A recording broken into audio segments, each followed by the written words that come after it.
Prokrastineerimine on nagu nähtamatu kett, mis hoiab meid kinni, takistades meil saavutamast seda, millest unistame. Iga edasi lükatud ülesanne muutub järgmisel päeval raskemaks, kasvatades meie õlgadel olevat koormat.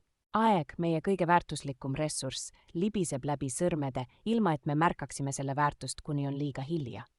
Otsus tegutseda kohe, mitte homme, on sageli ainus asi, mis eristab unistajaidjatest. Igatahes teekond algab esimese sammuga, isegi kui see samm on väike, on see siiski liikumine edasi. Suurte ülesannete jagamine väiksemateks hallatavateks osadeks muudab võimatu võimalikuks, muutes iga saavutust väikeseks võiduks. Keskendumine ühele ülesandele korraga ilma digitaalsete häireteta on nagu superjõud maailmas, kus meie tähelepanu on pidevalt hajutatud.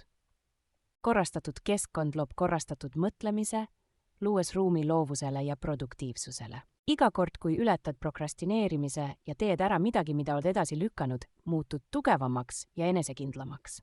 Tee tänasest päevast pöördepunkt, asenda, tulevikku sina tänab sind tegude eest, mida teed täna, nii et hakka pihta, isegi kui see on ainult üks väike samm õiges suunas.